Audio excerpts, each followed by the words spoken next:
Gloire soit rendue au Père de notre Seigneur Jésus-Christ qui nous a accordé cette opportunité d'être ensemble et en direct avec vous.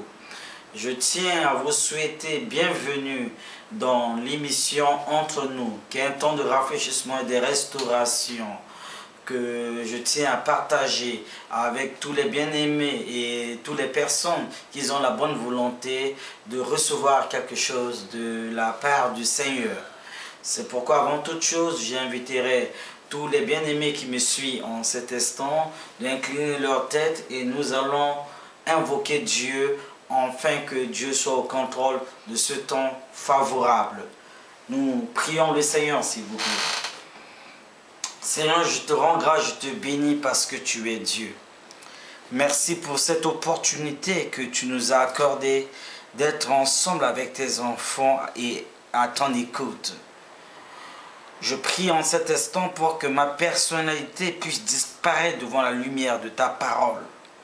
Pour que tu prends place et que tu parles à tes enfants qui me suivent en cet instant. Je te promets de te donner la gloire de ce moment. Car c'est toi seul qui es Seigneur et tu règnes pour toujours. Seigneur, que tu disposes le cœur de tes enfants à recevoir réellement cette parole. Que tout ce qui est de raisonnement, que tout ce qui est de calcul, que toute puissance de perturbation, de distraction, que tout ce qui vient de la puissance de l'enfer, qui veulent s'élever en fait de perturber la mentalité ou la conscience de tes enfants en vue de recevoir ta parole, que cela soit réellement sans effet par la puissance du nom de Jésus de Nazareth. Je proclame que Jésus-Christ est Seigneur dans toute sa dimension, dans les cœurs. Je proclame que Jésus-Christ sera Seigneur en toutes choses durant cette parole. Merci parce que tu es fidèle. Au nom de Jésus, nous sommes à tes pieds pour t'écouter. Parle-nous, notre Dieu.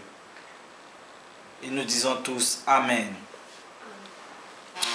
Nous rendons grâce à notre Dieu qui nous a permis d'être ensemble une fois de plus avec vous.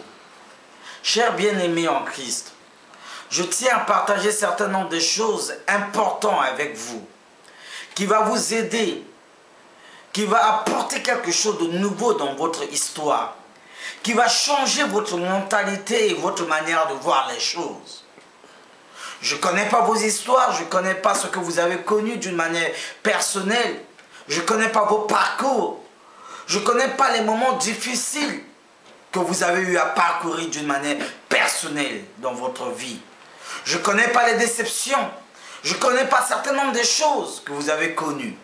Mais tout ce que je sais, j'ai une connaissance claire d'un Dieu qui a cette capacité, le pouvoir de changer l'histoire de la vie de l'homme. Parce que dans sa parole, quiconque qui le rencontre, quelque chose de nouveau, de spécial, commence toujours dans l'histoire de sa destinée. Et je suis sûr et certain qu'au travers de ce moment de méditation, de partage et de la restauration, quelque chose de nouveau doit commencer dans l'histoire de votre destinée. Qu'importe ce que vous avez connu, qu'importe ce que vous avez entendu en ce qui vous concerne, qu'importe ce que les gens ils ont arrêté à votre sujet, je connais un Dieu qui a la capacité de changer l'histoire de la vie d'une personne, qui a la capacité, le pouvoir d'apporter quelque chose de positif là où les hommes ne peuvent pas s'attendre. Et c'est pourquoi le thème que j'aimerais partager avec vous, c'est un thème qui est très simple et qui est très profond. Le thème de mon message, c'est une vie, une terre et un destin. Vous savez, une vie, une terre et un destin. Aujourd'hui, nous avons trois choses dans ce monde. Nous avons une vie que nous sommes vivants et que c'est à cause de cette vie que nous partageons d'une manière quotidienne avec tout le monde. Et cette vie que nous avons aujourd'hui, ce n'est pas par notre force, ni par notre moyen ou par notre opportunité, mais c'est par la grâce de Dieu que nous avons eu cette vie. Et c'est quelque chose que Dieu a prédestiné d'avance. Ça veut dire qu'on n'a pas fait ce choix pour avoir cette vie, mais c'est quelque chose qu'il a prédestiné d'avance pour que nous soyons nés, par exemple, dans telle ou telle famille, pour devenir ce que nous sommes. Mais malheureusement, aujourd'hui, à cause de cette vie que nous avons, beaucoup des hommes et des femmes sur la surface de la terre ont cette tendance à poser plusieurs des questions en ce qui concerne leur vie. Ils doutent même un certain nombre de choses élémentaires en ce qui concerne leur vie. Pourquoi? Parce qu'ils sont nés dans telle famille, parce qu'ils sont de telle famille comme ça. Ils posent des questions en ce qui les concerne. Et parfois, il leur arrive à avoir des limites en ce qui leur concerne, à se faire culpabiliser, en disant beaucoup de choses en ce qui leur concerne. Que moi, je suis tel. Ils passent leur éternité à envier d'autres familles, à envier d'autres nationalités, à envier beaucoup de choses dans l'ordre général, à envier que non, si j'étais tel, je devais être comme ça. Si j'étais tel, je devais être comme ça. Si j'étais français, je devais être heureux. Si j'étais américain, je devais être heureux. Si j'étais tel européen, je devais être heureux. Ils ont envie, ils posent des questions par rapport à la vie. Mais une chose est certaine, bien-aimé, on ne choisit pas sa famille. Qu'importe ta famille peut être la famille la plus misérable de la terre. Tu ne choisis en aucun cas ta famille. Parce que ta famille, ça fait partie de quelque chose que Dieu a établi d'avance pour que tu sois né dans cette famille. Tu ne peux jamais en aucun cas choisir ta famille. Même si aujourd'hui ton père, même si aujourd'hui ta mère est l'homme le plus misérable, ça fait partie d'un destin de Dieu. C'est quelque chose que Dieu a établi d'avance pour que tu puisses être né dans cette famille. Mais cela n'exclut pas les objectifs que Dieu a fixés par rapport à ta vie.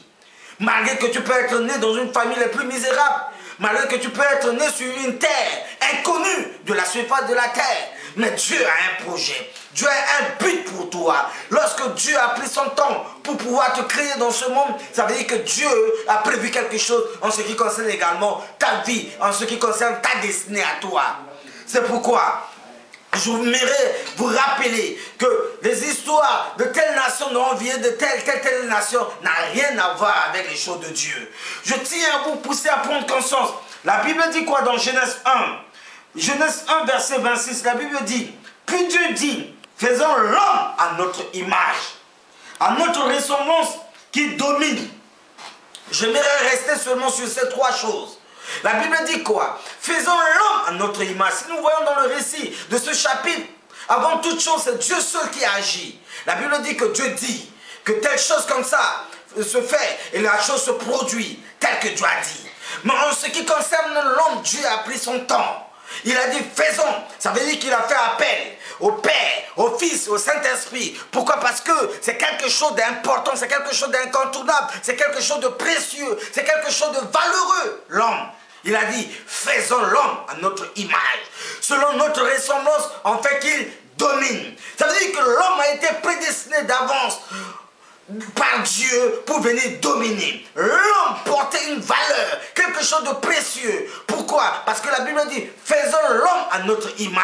L'homme n'a pas été créé à l'image d'autre chose. L'homme n'a pas été créé à l'image de son père. L'homme n'a pas été créé à l'image de ses parents, à l'image de ses nièces, à l'image de ses cousins, à l'image de certains nombre de personnes. Non. L'homme a été créé à l'image de Dieu. L'homme n'a pas été créé à l'image de la honte. L'homme n'a pas été créé à l'image de la bassesse. L'homme n'a pas été créé à l'image de ridicule. L'homme n'a pas été créé à l'image de la maladie. L'homme n'a pas été créé à l'image des complexes. L'homme n'a pas été créé à l'image de certains nombres de choses. Mais l'homme a été créé à l'image de Dieu.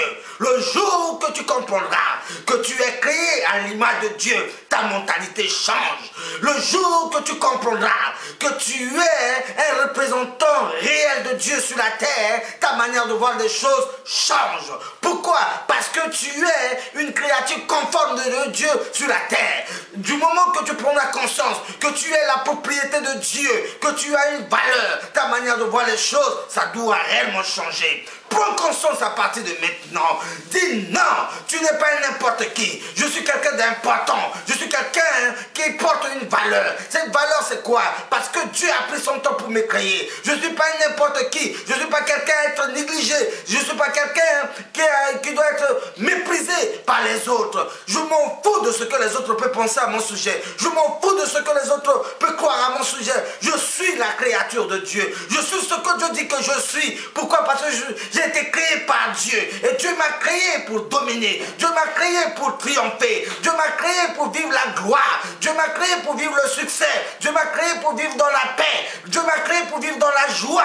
Mais pourquoi les pleurs? Pourquoi vous passez votre temps à se sentir ridiculisé? Pourquoi vous passez votre temps à se sentir toujours que vous êtes trop bas parmi les gens de votre génération? Peu importe ce que vous pouvez connaître, vous devez changer le cours de votre histoire. Vous savez, Jésus était né chez les bergers. Mais Jésus qui a compris qu'il portait une valeur en lui, il a changé le cours de son histoire. Étant chez les bergers qu'il a été né, il ne se souciait pas que j'étais né dans telle ville, dans tel village. Il ne se souciait pas de cette chose. Mais tout ce qu'il a compris, qu'il était là pour une mission, pour un objectif précis, que Dieu en lui, Dieu a mis en lui quelque chose d'important, quelque chose de spécial. Et à cause de cette chose, il a changé l'histoire. Il a changé son histoire. Il est devenu le roi des rois. Jésus de Nazareth, le roi des rois. Aujourd'hui, nous voyons la vie de David. David qui prête les brebis dans la bourse, qui était quelqu'un d'inconnu, quelqu'un qui n'est pas connu même dans sa famille, dans sa propre famille. Mais le jour est arrivé que David a compris qu'il est quelqu'un d'important. Il est devenu un roi incontournable sur Israël. Il a décidé, il a fait des choses au sein d'Israël. Combien de personnes aujourd'hui qui ne prennent pas conscience de leur valeur? Combien de personnes aujourd'hui qui ne prennent pas conscience qu'ils ont quelqu'un d'important, qui passent tout leur temps, leur éternité à se faire culpabiliser, qu'ils sont néants, ils sont la moindre des personnes qui sont venues en quelque sorte accompagner les autres dans ce monde. Personne n'est venu accompagner les autres. Si Dieu t'a créé, ça veut dire que Dieu a des objectifs précis en ce qui concerne ta vie. Personne n'est sorti dans le ventre de son père et sa mère avec des voitures, avec la vie de luxe, avec toutes ces choses. Toute personne n'est sortie dans le ventre de son père et sa mère avec étant nu. Ça veut dire que nous tous, nous sommes pareils. Nous tous, nous portons la même valeur. Et à cause de cette valeur, lorsque tu te rends compte que j'ai une valeur, tu arrêteras de te faire culpabiliser. Mettez une chose à partir de maintenant, que je suis créé à l'image de Dieu. Je suis une personne importante. Je m'en fous de ce que les gens peuvent penser à mon sujet. Je suis quelqu'un d'important. Je suis appelé à triompher. Je suis appelé à dominer. Je suis appelé à vivre des grandes choses avec Dieu. Vous savez, c'est très important de comprendre les choses de cette manière. Et votre mentalité et votre conscience va réellement changer. C'est tout ce que je tiens à dire. Si lorsque vous trouvez que ça ne va pas, vous avez le pouvoir, vous avez la capacité de changer les choses. Lorsque Josué combattait contre ses adversaires, il est arrivé à un moment de sa vie que c'était compliqué, c'était difficile. Qu'est-ce que Josué a dit? Soleil, arrête-toi. Je sais que je vais rapporter la victoire sur mes adversaires. Aujourd'hui, dans ta vie quotidienne, lorsque tu te rends compte qu'il y a quelque chose qui ne va pas, tu as tout le pouvoir. Car la Bible dit, à tes résolutions répondra le succès. Tu peux prendre la décision ferme à partir de maintenant pour dire que qu'importe la situation que je suis en train de vivre, les choses doivent s'arrêter. Les choses doivent mettre fin à partir de maintenant. Pourquoi? Parce que je suis la propriété de Dieu. Je ne suis pas n'importe qui, une personne d'important, de valeur. C'est tout ce que je tiens à t'exhorter et à te ramener pour prendre conscience. Soyez bénis de la part du Seigneur. Et soyez bénis par ce message. Si ce message peut te servir à prendre conscience et à changer ta mentalité, ça sera une meilleure chose pour toi et par rapport à ta vie. Et sois béni de la part du Seigneur. Si tu me suis en ce moment, sois béni encore davantage de la part de Dieu. Cette émission a été réalisée par votre serviteur, Kevin Kenga. Et c'est dans le cadre de la mission d'évangélisation que je tiens à partager l'évangile pour tous, pour le monde entier. Et mon numéro de téléphone est le 06 63 54 74 25 si vous voulez me contacter. Je serai à votre disposition pour vous aider, pour vous encourager, pour vous prier pour vous et pour vous bénir également. Soyez bénis de la part du Seigneur. Si vous ne pouvez incliner notre tête, je veux prier avec vous. Soyez bénis. Au nom de Jésus, sois bénis. Amen.